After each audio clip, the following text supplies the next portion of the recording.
Friends, आज की short analysis में हम डिस्कस करेंगे एक्सिस केड टेक्नोलॉजी स्टॉक के ऊपर। और दोस्तों, ये स्टॉक अगर आप देखो तो जनवरी 2025 से करेक्शन के अंदर चल रहा है। ओवरऑल अगर आप देखो तो ये स्टॉक ने 2 महीने पूरे करेक्शन में बिता दिए।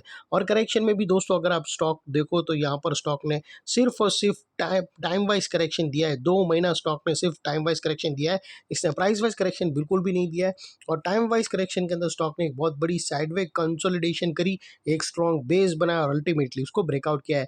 और फ्रेंड्स, ये स्टॉक के अंदर भी मल्टीपल पॉजिटिव फैक्टर्स ट्रिगर हुए हैं, जिसके तहत ये स्टॉक करंट लेवल से अपसाइड में 15 से 18% मूव दे सकता है। लेकिन फ्रेंड्स, यहाँ पर कोई भी हमारी बाय सेल होल्ड रिकमेंडेशन बिल्कुल भी नहीं है।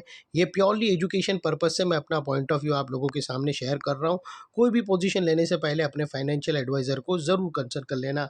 दोस्तों, आप लोग देख सकते हो कि ये वो टॉप था जहाँ पे स्टॉक के अंदर एक डाउनवर्ड स्लोपिंग पैरेलल चैनल के थ्रू करेक्शन आई।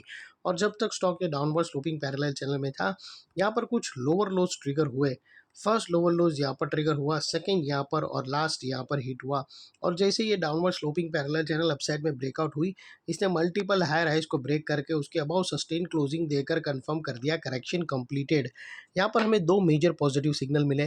पहले तो इसने डाउनवर्ड स्लोपिंग पैरेलल चैनल को अपसाइड में ब्रेक किया, जिसकी वजह से ये जो करेक्शन चल रहा था, ये जो प्राइस वाइज करेक्शन जो रेंज के अंदर आया था, अल्टीमेटली वहाँ पर ब्रेक लग गई। सेकेंडली, इसके लोअर लोवर्स थे वो हायर हाइज में शिफ्ट हो गए, जो हमें कंफर्म करता है कि स्टॉक के अंदर बॉटम लग गई है और ट्रेंड इसका चेंज हो चुका है। करेक्शन का ट्रेंड बाई साइड की तरफ शिफ्ट हो चुका है, एज लॉन्ग एज इसके लोअर लोज प्रोटेक्टेड है। अगर लोअर लोज थ्रेट हुए तो फिर से डाउन साइड करेक्शन स्टार्ट कर सकता है ये स्टॉक। और दोस्तों, बात कर लेते हैं यहाँ पर चार्ट पैटर्न की। तो फ्रेंड्स, अगर आप देखो तो यहाँ पर हमें एक असेंडिंग ट्रायंगुलर चार्ट पैटर्न यहाँ पर क्लियरली विटनेस होती है। सॉरी, असेंडिंग ट्रायंगुलर नहीं, सिमेट्रिकल ट्रायंगुलर चार्ट पैटर्न। और दोस्तों, अगर आप देखो तो यहाँ से सिमेट्रिकल ट्रायंगुलर चार्ट पैटर्न की हमें इंटरनल 5 वेव भी यहाँ से क्लियरली ब्रेकआउट होते हुए विटनेस होती है।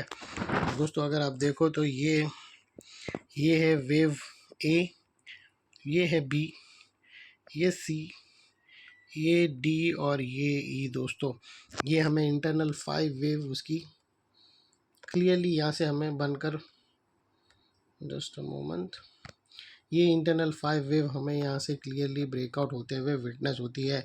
और यहाँ से जो एक सप्लाई ट्रेंड लाइन थी उसको वेल स्टॉक ने ब्रेक करके उसके अबाव सस्टेन कर चुका है। और दोस्तों, यहाँ पर अगर आप स्टॉक की नेकलाइन अगर आप देखने जाओ तो तकरीबन 800 के आसपास की नेकलाइन बनकर आती है। और स्टॉक का जो अगला टारगेट अपसाइड में आता है वो 960 का फर्स्ट टारगेट है दोस्तों, और सेकंड टारगेट दोस्तों 970 का है, जो तकरीबन दोस्तों नेकलाइन से अगर आप कैलकुलेट करो तो 18 से 20% होता है। और फ्रेंड्स, बात कर लेते हैं यहाँ पर स्टॉप लॉस की। तो मल्टीपल ऑप्शन अवेलेबल है। आप अपने एडवाइज़र को पूछकर एटीआर की हेल्प ले सकते हो, नियरेस्ट लोअर स्विंग भी रख सकते हो। जो भी स्टॉप लॉस रखो दोस्तों, इतना मेक श्योर करना है कि आपका risk to reward ratio at least 1:2 या मिनिमम 1:1.5 रहना चाहिए। और फाइनली दोस्तों, नेकलाइन के पास का ये एरिया एक इम्पॉर्टेंट सपोर्ट बनकर काम करेगा, ये पूरा एरिया, बिकॉज दोस्तों यही एरिया पे स्टॉक ने मल्टीपल पॉजिटिव फैक्टर्स को ब्रेकआउट किया है। यही एरिया पे दोस्तों हमने डाउनवर्ड स्लोपिंग पैरेलल चैनल को अपसाइड में ब्रेकआउट होता हुआ देखा। लोअर लोज हमें हायर हाइज में शिफ्ट होते हुए मिले। यहाँ पर ही दोस्तों हमें पॉजिटिव यहाँ पर भी हमें एक ऐसे सिमेट्रिकल ट्रायंगुलर चार्ट पैटर्न भी ब्रेकआउट होते हुए मिला। तो ये सारे पॉजिटिव फैक्टर्स के कारण नेकलाइन का एरिया अभी एक इम्पॉर्टेंट सपोर्ट का काम करेगा, जो अभी तक एक रेजिस्टेंस था। और फिर इतनी स्ट्रॉन्ग सपोर्ट के नीचे ही क्लोजिंग बेसिस पे तुम्हारा स्टॉप लॉस रहना चाहिए, जो आसानी से ट्रिगर ना हो। और अगर ट्रिगर हो जाता है तो उसको सिंसियरली स्टॉप लॉस देकर ट्रेड को वाइंड अप कर देना चाहिए। ये थी हमारी एनालिसिस फ्रेंड्स। अच्छी लगी तो प्लीज़ चैनल को लाइक शेयर सब्सक्राइब ज़रूर करना। Thank you. जय हिंद।